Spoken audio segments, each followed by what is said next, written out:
The canoe kept us alive. They can go up the rapids or come down the rapids, come back with venison, berries, everything. They have larger canoes where they can spread it all around. The canoe was their true livelihood. They used the canoe to carry cedar logs from one point to the other.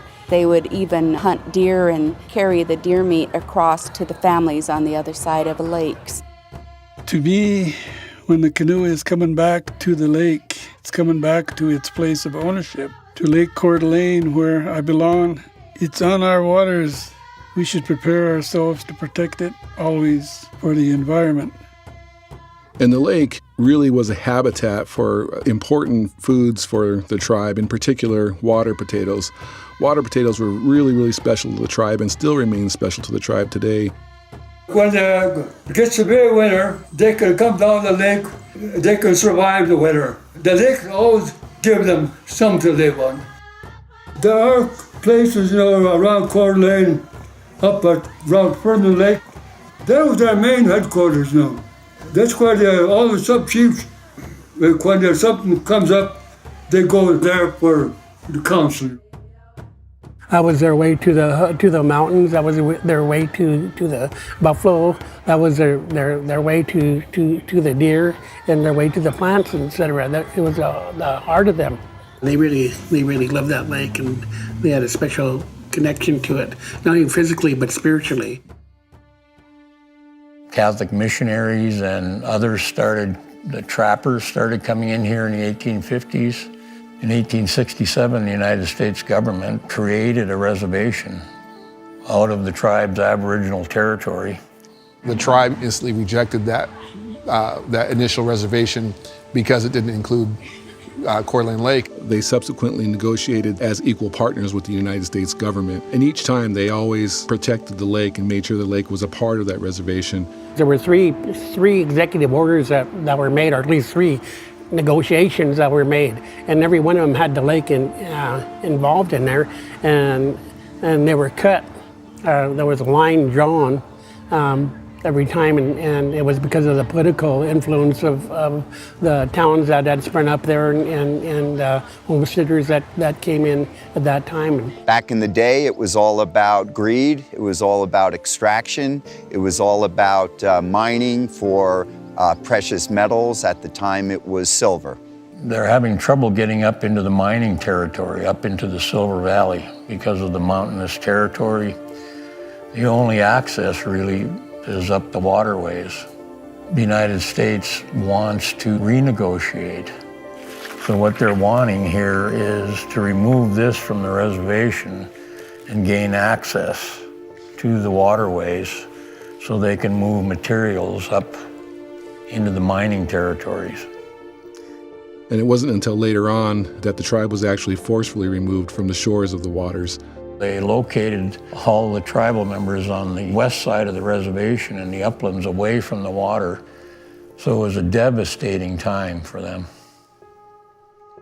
Over the decades, we used to visit Coeur d'Alene River on a regular basis, gathering water potatoes, swimming in the rivers. And there was a day and a time when our people noticed that the river turned white.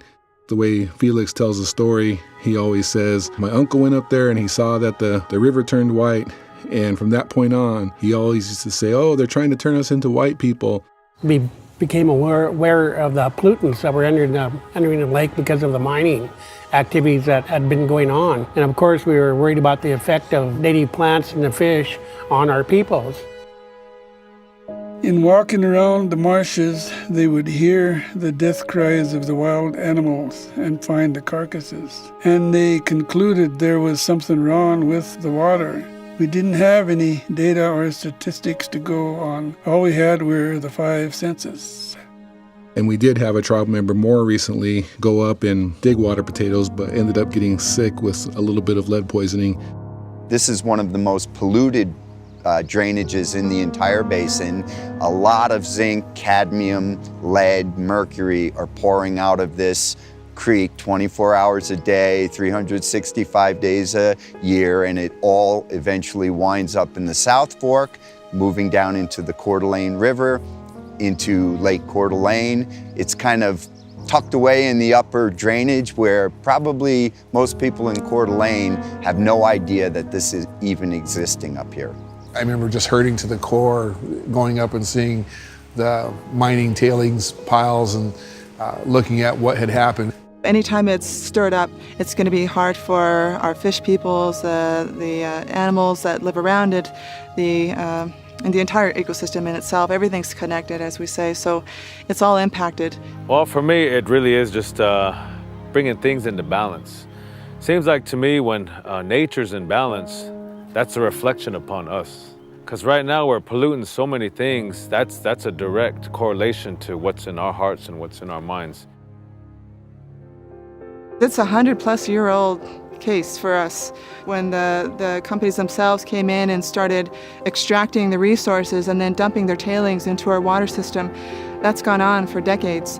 And then as we watched it pollute our waterways and our entire ecosystem, that's when the tribal peoples decided to take action, because neither the state nor the federal government were stepping in. We think that if we can gain control of the waters, that we can control how that water is going to be utilized. We knew we were up against powerful, well-heeled interests, and we didn't have much resource. But the tribe was so committed to doing it. We had some, great lawyers, Ray Givens, Ray Givens, Howard Funke, Sandon Work. Those three gentlemen are true warriors. It was a very scientifically based lawsuit, collecting a lot of data to be able to prove injury to a vast amount of natural resources, ultimately to receive funds or damages to then begin cleaning up the problem. And in addition, we have the lake case going on simultaneous with this one. Felix has always told us how, from his father and the generations before that, how the Coeur d'Alene tribe never gave up ownership of the Coeur d'Alene Lake through all the negotiations of the reservation boundaries. In fact, it's something that's always been a sore spot for the tribe once we discovered that the state of Idaho was acting and managing as owners of the lake. The tribe's position is we didn't have an agreement on price. You didn't pay us for the submerged lands. And what we were bargaining for was to give you access, not to sell you the lake and the rivers, so that everybody could use them, but we still owned them. The state won't surrender its immunity to go into tribal court for the same reasons we wouldn't surrender our immunity to go into a state court.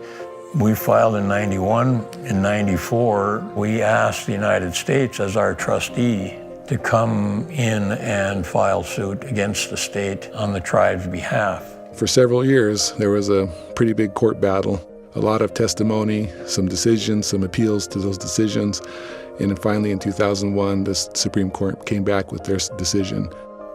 They said the tribe's entitled to exclusive use and possession and quiet enjoyment of Lake Coeur d'Alene and the St. Joe River within the reservation, and the state of Idaho is enjoined from interfering with that in any way. It's actually one of the 5 top cases that took precedent in the Supreme Court to win a natural resource case. It's created a proud point of history for us. It was just the most heartfelt happiness or victory that we could have as Native people, as Indian people, the Coeur d'Alene tribe, the Siksika people. In our minds, it was always a territory that was given to us when we were created. And so it was just a way of acknowledging in the legal area. A lot of those old people, they shed tears, they cried, and walking away from the lake. And, they moved down to the prairies and the Palouse, but their heart was always here, The benefit that we have now to enable ourselves to bring our own awareness back to this lake and to get that healing back, is very good. It's there for us to protect, and it's there for everyone that lives around us to use, and to use in a good way. The spiritual connection that the tribe has with the lake is so important. It's the reason why we do what we do. We're the leader, but there's a reason why we do that. There's a reason why we step forward. And it's because of this emotional, spiritual connection that the tribe and our members have with the lake. And people should know that. We knew it was righteous. It was the heart and soul of our people, and there wasn't any other route to take. You know, the love of the lake was there. That was our home. The water itself still needs to be cleaned, and that will take many more years to do so. It's a constant battle, you know. You're not going to clean it up overnight. As Henry Sijon, one of the dear elders who's passed on, said, it took 100 years to pollute this basin. It's going to take 100 years to clean up this basin. Truly, it's going to take billions and billions of dollars to clean up this mess. Work together with these agencies, work together with state, work together with different leaders in the community. I'd rather us to be like this instead of like this. We certainly want to start working in protecting that lake. If there's work to do out there, then let's do it. Let's, you know, we're messing around with little pockets here and there. Let's attack that lake and start working on it. The main thing for now is to raise awareness and basically to bring the community in and get everybody involved. My brother Quan and I, we are just young warriors, young people who've been handed off those ambassadorship pieces, and so it's our responsibility now to be good stewards, and soon we'll be handing it off to our children. As you see here, we'll be handing that off to them, because as our grandfather Felix will remind us, that our greatest contract with anyone and anything in this world is with Mother Earth first and foremost. We're owning it so that we're making sure that it's taken care of, and not to be selfish either, but taking care of it for the benefit of all people, whether we're tribal members or non-tribal members. When we launched from Benawa Lake, there was an energy there. There was a certain energy there amongst the old folks, the leaders, the children, and we all gathered and we had our prayer, we had our blessing, and they launched off. And my son was in there and he launched off, and boy, you know, I told him over and over, I said, son, I was so proud of you going on that lake and doing that. And you look down 20, 30, 40 years, that's going to be a historic moment. Yeah, to me, it's a spiritual healing.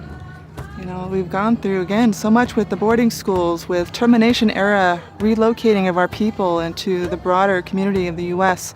Now it's just time for us to get back to ourselves. And as Grandpa Felix would say, you know, connecting back to our land and reinvigorating that spiritual connection that we've always had. And for us as a people, it's a way to put ourselves back together and to realign with Mother Earth and be whole again. We were the ones that had to go out and find somebody who knew how to make a canoe, because we didn't have, we've lost that. We had lost that because they removed us from the lake.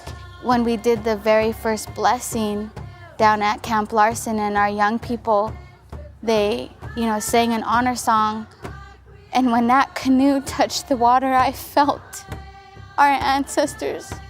I felt them welcoming us home. The canoe has come back to life. It's bringing us all back to life. We're here together. I always said, the eagle belongs up there. He knows what's going on all over. But the canoe, he's the boss of the lake.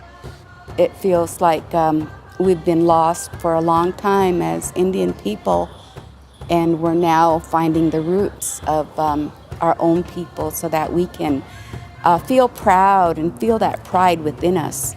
Let's bring back some of these canoes that we utilize on this lake. Let's relearn how to be on the lake in a traditional way. Let's learn the language associated with being on the lake. Let's do that. And let's bring all our children. Let's create programs around it. Let's bring them down to the lake. Let's utilize it even more. And in that sense, you know, for me, when I come to the lake, it represents health. Our people, the Siskiyik people, we have the ability to once again stand proud of who we are. I think about my elders, what that lake meant to them. I'm part of it. Always been part of it.